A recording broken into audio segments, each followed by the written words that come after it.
Um, could someone switch on the lights, please? Oh, it's just Capcom. Okay. Sort of had you going there, didn't I? No? Not at all? Okay. Well then, whatever. So yeah, look what we've got here. 6 months since the destruction of Sigma, little has changed. What a surprise. Maverick revolt started by Sigma's over, but Mega Man X in the new generation. Yeah, that green guy, just so you know, never comes into play again. This intro screen isn't as cool as the old one. Yeah, Mega Man X2. And continuing with our trilogy of armorless, upgradeless, only X-Buster runs of Mega Man X through X3, we're going starting with the next one. We just finished up Mega Man X. And we go, oh my god, he just got brutally shot, and Mega Man X somehow managed to miss everything! Yeah, whatever. So this is the start of the level, nice little intro there. Death. Unlike Mega Man X, for those of you who are watching, you can now have the, you now have the dash boots, and you don't have to get a specific upgrade for them. Although there is an upgrade to your dash boots, which we will never see. There's a guy who sort of brings in the walls to close in on you. I know I'm going through this really fast, it's only been a minute or two. It's because this opening level's really easy compared to the last one. And it's made much faster since you have the speed boots. Holy shit, what a big villain! Oh my god, will we not be able to kill him like the last one? Oh, wow. That took out a surprisingly big chunk of HP. And a charged up shot. Like I get some blown back there. But yeah, this is the easiest villain in the game. And we see him squatting in to take a dump. Gracious. I don't remember the last time I actually exploded because of how big a dump I had to take.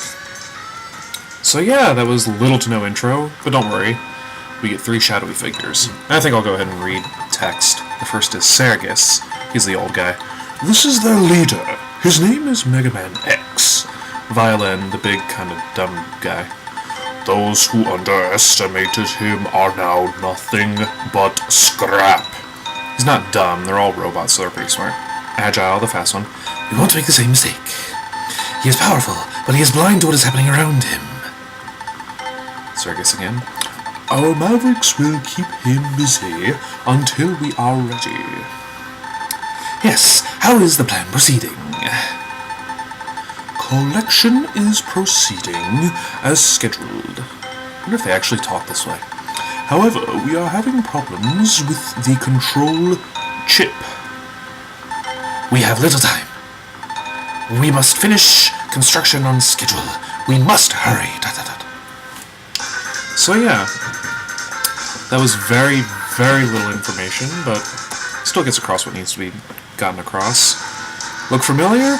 Yeah, it's almost exactly the same as the old one. You got 8 bosses you have to fight, there are upgrades in each level, and you just kind of go through and save the day. Let's just go ahead and start with the first guy here. We're not going in any particular order, we'll just go ahead and go around, I guess. Wire Sponge. How unthreatening can you get? Probably about as unthreatening as Boomer Quanger. By the way, small Easter egg. Oh my god, heart! Yeah, we won't be getting that. Weird that they put it right smack dab at the beginning, but who am I to question the game design of the Japanese? It starts raining all of a sudden. Yeah, in case you didn't already pick up on the fact that it was a bit sunny earlier, Wire Sponge has sort of a weather control center for a stage. And you get the energy tank, fairly easy to get. Just another quick Easter egg. You don't go this way, but door we can't get into. Those will come into play later. Wire Sponge has those crystal balls that you see in the middle of the game, in, like the middle of some levels. Once I get to one, you can shoot it with weather-related weapons that you get later, and it changes the weather. Or you can just shoot them. Good property destruction there, X. And the weather changes what these guys drop. They drop little crystals. When it's raining, they drop bugs that shoot lightning. When it's sunny, they drop little plants that turn into spiky things. I don't know. I must say, getting through this is actually pretty easy, even without any weapons or anything like that. Big guy that is always no fun to deal with because he takes a lot to kill. Scorpion, sort of. And we're already here. Sorry. Just cruising along, I guess. And who do we get? Wire Sponge. Again, totally unthreatening. He's taking a dump, I guess. He has a lasso. Spoilers, that's the weapon you get from him. And he shoots out little plants out of his head. I wonder how that would work. Oh! Other than that, he's pretty unthreatening until, of course, you get him to lower HP. This game was really good about, and so is X3 really, about having your bosses for the level do something completely different when they get at low enough HP. That makes them a lot harder. I'll show when it happens.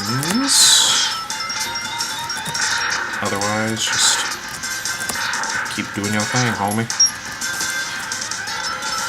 I know I mentioned it a lot in the last game about 16-bit music. Oh wait, here it is. He gets really angry. His head explodes, and there's a little pointy thing that comes out that acts as a lightning rod. Yeah, very odd. It doesn't come into play when you use it, his weapon, later. So I don't know what to say about it, really. He goes down pretty quickly. Blue explosions this time, instead of red ones. As I was saying, about the music, more 16-bit music, that is awesome.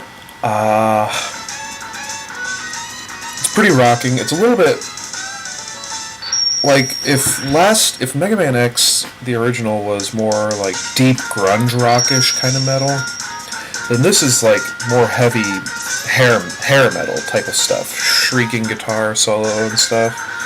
It's very much more high pitched than normal. And yeah, Mega Man X3 kind of, as you will see later, becomes a mix of the two.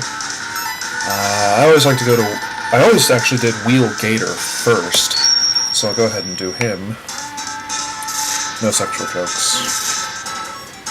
Yeah, an alligator. He must have gone to University of Florida. This stage is long.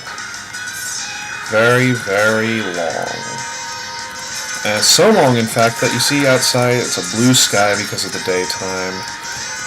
But if you don't take it fast enough, upgrade up there, it'll turn to like a late evening type of sky setting. So yeah, this thing kind of goes on all day. Maverick. You have to use it, so I'm going to use it for this run. Out of here. You can dash and actually hover in this one. Pretty cool. Although hard that you need a different upgrade to get. Sort of. Like another weapon that's fully charged, basically. These guys are slightly annoying. Let's keep going. Shoot these guys. They are more annoying. That's the reason I say they're more annoying.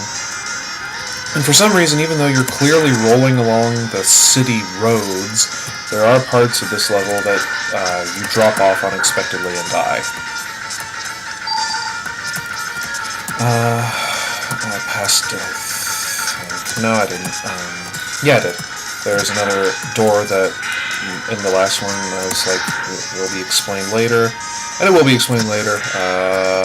This is the exit to it, not the entrance. There's one of those in every level. When we get, actually pretty much after this level, it'll be explained what those are for. Just keep going. And here we are at the boss already. It was a little long, but again, it's like if you've been playing it for years, unintimidating, but it's still pretty badass looking anyways. If you've been playing this game for years and love these games in general, you know how to get through stages really quickly. surfaces from, I don't know what exactly it is you're standing in. Mud, toxic liquid, radioactive waste, or it could be just dirty water. He could be a messy alligator. You have to dash and shoot him with a fully charged beam when he like starts glowing light blue. Otherwise you can't hit him. He does this shtick where he goes underwater, and like that, you just dash and shoot him. And this is his regular move, just throwing his shoulder pads at you essentially. And yeah, that's mostly it about this villain. If you stay on they'll try to get you off the stage and everything. Just keep shooting him. He'll do something in a second. This! Yeah, if you jump up while he's doing it, like if you're against the wall while he's doing that, let's see if I can. Yeah, it gets higher and he'll put a hole in the wall. You can't touch that spot, because it'll hurt you, obviously. Oh god. Shit. Well, he's almost dead. So as long as I can just... There we go. He provides a little bit of a challenge. He's kind of fun to play, I guess. Gives you a good weapon, which unfortunately I won't be using. Let's see, I think I have enough time after this. In Mega Man X2 and X3, they were really good about having a certain storyline that develops after two Maverick bosses that you beat. So this is our second one, so this music and the screen again. I see now why Sigma fell at the hands of Mega Man X. Sigma? He is quite formidable. I am not sure our Mavericks can hold him long enough. We may have to intervene. Bum, bum, bum! And you go to Dr. Kane, who, as far as I know, this is really the first time we've seen him in any Mega Man X game. Dr. Kane, what happened? A group of Mavericks calling themselves the X-Hunters have just contacted us. Wonder what their job is to do. Greetings, we have all of Zero's parts. Zero? They can be yours if you can defeat us. We look forward to meeting you, X. X, Zero's control chip is still stored here. I doubt it is possible to resurrect him without it. Dr. Kane, I've got to get Zero's parts back. At any cost. I think that's what he said. So yeah, the plot thickens. Zero died, as you all saw last game. And these guys have Zero's parts. Violin, Agile, and Circus. They can be fought at different areas, or different maps at different times, and yeah, as you saw those doors that couldn't be opened, that's where they appear. It would be more of a challenge because if you don't get all the parts back, they only stay around a certain amount of time. If you don't get all the parts back, you have to end up fighting Zero near the end. But I think it's more of a challenge to fight all three of them than to fight none of them at all, and then not fight Zero near the end because you ultimately put them back together. So that's what we're going to be doing this run. We're going to beat all three of those bosses. I'm going to do this with the next three Maverick fights. So yeah, next time we'll be tackling on two other villains and the two X-Hunters who follow them. So until next time, see you then.